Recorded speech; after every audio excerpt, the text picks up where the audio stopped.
Good morning dear students. आज का हमारा टॉपिक है संवेग परिवर्तन की दर और बल में संबंध। आज का हमारा टॉपिक है संवेग परिवर्तन की दर, संवेग परिवर्तन और बल में संबंध।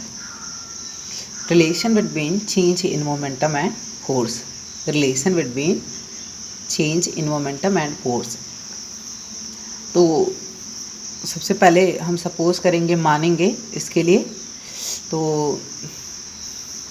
माना यम द्रव्यमान की एक वस्तु है। सबसे पहले आप माना स्मॉल एम द्रव्यमान की किसी गतिशील वस्तु का प्रारंभिक वेग वेक्टर u है तथा बाह्य बल F लगाने पर डेल्टा t समय अंतराल के बाद इसका वेग कैप स्मॉल v हो जाता है। माना स्मॉल एम द्रव्यमान की किसी गतिशील वस्तु का प्रारंभिक वेग u है तथा बाह्य बल F लगाने पर डेल्टा t समय अंतराल के बाद इसका अंतिम वेग जो है स्मॉल v हो जाता है। इस तरह से आप फिगर ड्रा कर लेंगे। आइए आप चित्र के माध्यम से समझते हैं। देखिए, माना इस किसी समय स्मॉल t समय पर t1 समय पर वस्तु का द्रव्यमान m और उसका प्रारंभिक वेग u है, जो कि एक नियत त्वरण स्मॉल a से चल रही है, और डेल्टा t समय अंतराल के बाद वस्तु का वेग स्मॉल t2 हो जा रहा है और इसकी वेलोसिटी जो है v हो जा रही है और द्रव्यमान में कोई परिवर्तन नहीं होगा। द्रव्यमान हमारा स्मॉल m ही रहेगा। तो इस तरह से अब देखिए, आइए देखते हैं वस्तु का प्रारंभिक वेग, वस्तु का प्रारंभिक संवेग। अभी अपने पिछले वीडियो में पढ़ा, संवेग बराबर क्या होता है, द्रव्यमान गुणे वेग। वस्तु का प्रारंभिक द्रव्यमान कितना है, स्मॉल m, और प्रारंभिक वेग कितना है, वेक्टर u।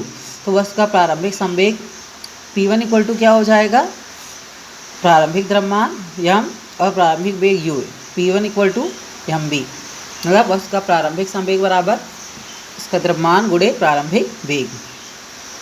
डेल्टा t समय अंतराल के बाद वस्तु का संवेग P2 हो जाता है। T2 टाइम पर डेल्टा t समय अंतराल के बाद वस्तु का अंतिम संवेग P2 बराबर द्रव्यमान में कोई परिवर्तन नहीं होगा, द्रव्यमान गुणे वेग। अंतिम वेग हमारा क्या हो जा रहा था, स्मॉल v हो जा रहा था। तो डेल्टा t समय के बाद वस्तु का अंतिम संवेग P2 इक्वल टू क्या हो जाएगा, mv। अब संवेग में परिवर्तन हम लोग निकालेंगे डेल्टा p। संवेग में परिवर्तन क्या होता है, डेल्टा p, और किसी चीज़ में परिवर्तन उसकी लास्ट पोजीशन माइनस प्रारंभिक स्थिति, अंतिम स्थिति माइनस प्रारंभिक स्थिति। तो संवेग में परिवर्तन डेल्टा p इक्वल टू हो जाएगा अंतिम संवेग माइनस प्रारंभिक संवेग। तो अंतिम संवेग हमारा P2 minus vector P2 minus और प्रारंभिक संवेग हमारा वेक्टर P1। यहाँ से आप P1 और P2 की वैल्यू रख देंगे और दर निकालने के लिए हम क्या करते हैं, समय से भाग देते हैं। दर निकालने के लिए क्या करते हैं, संवेग परिवर्तन की दर, संवेग परिवर्तन को वेक्टर डेल्टा p से प्रदर्शित करते हैं। अगर हम उसमें समय से भाग दे दें, समय मतलब डेल्टा t से, अगर हम उसमें डेल्टा t से भाग दे दें तो क्या हो जाता है, संवेग परिवर्तन की दर। तो संवेग परिवर्तन की दर मतलब delta vector p upon delta t equal to, अभी हो जाएगा ये डेल्टा p हमारा क्या है, चेंज इन मोमेंटम मतलब संवेग में परिवर्तन, तो P2 माइनस P1, और डेल्टा t क्या है हमारा, समय अंतराल मतलब समय में परिवर्तन T2 माइनस T1 कह सकते हैं आप। यहाँ पे देखिए, इसको हम लिख भी सकते हैं delta t equal to T2 minus T1। तो अब आइए हम वैल्यू रख देते हैं यहाँ से P1 और P2 की। तो P2 की वैल्यू क्या है, m इंटू वेक्टर v, और P1 की वैल्यू क्या है यहाँ से m इंटू वेक्टर u और अपॉन डेल्टा t। अब ध्यान से देखिए, इसमें से इसके अपर पोर्शन में से यम दोनों में कॉमन है, तो यम आप कॉमन ले लेंगे, तो vector v minus vector u upon delta t। अब यहाँ पे अंतिम वेग माइनस प्रारंभिक वेग, ये क्या है, वेग में परिवर्तन हमारा है, क्या है, वेग में परिवर्तन। तो हम इसको लिख सकते हैं vector v minus vector u equal to delta v। क्या लिख सकते हैं, डेल्टा v। तो यहाँ पे m हो गया और इंटू वेग में परिवर्तन को किससे इंडिकेट कर देंगे, डेल्टा वेक्टर v, और टाइम समय ऐसे ही लिख लेंगे डेल्टा t। तो हमको संवेग परिवर्तन की दर क्या मिल जाएगी, यहाँ पे ध्यान से देखिए क्या मिल जाएगा हमको, m into delta vector v upon delta t। अब delta v upon delta t क्या होता है, ये आप पढ़ चुके हैं फर्स्ट चैप्टर में।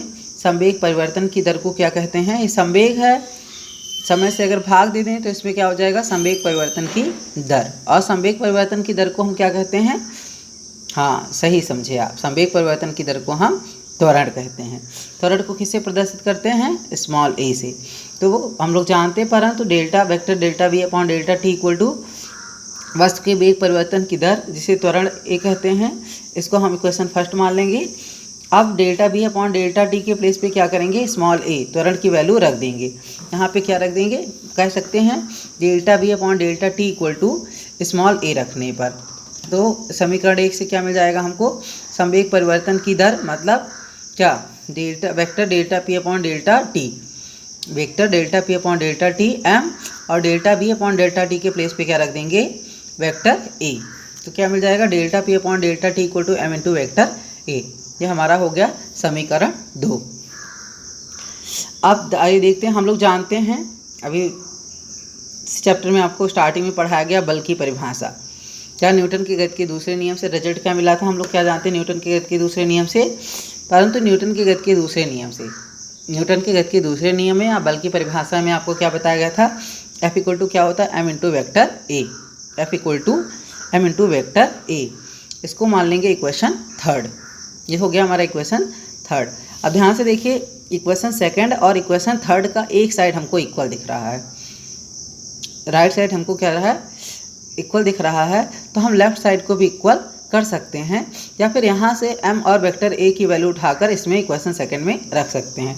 चलिए देखते हैं, कंपेयर कर लेते हैं समीकरण 2 और 3 की तुलना करने पर। समीकरण 2 और 3 की तुलना करने पर, तो अगर हमारा यहाँ पे ये साइड बराबर है तो इस साइड को भी हम बराबर कर सकते हैं। हम इसको लिख सकते हैं delta P upon delta T equal to F. मतलब ये delta P upon delta T क्या है? संवेग परिवर्तन की दर। Delta P upon delta T क्या है? संवेग परिवर्तन की दर। और एफ का है आरोपित बल, मतलब संवेग परिवर्तन की दर क्या है? आरोपित बल के बराबर है। तो इसको हम लिख सकते हैं delta P upon delta T equal to F. ये हमारा मिल गया संवेग परिवर्तन की दर और बल में संबंध। ये हमें क्या मिल गया? संवेग परिवर्तन की दर और बल में संबंध।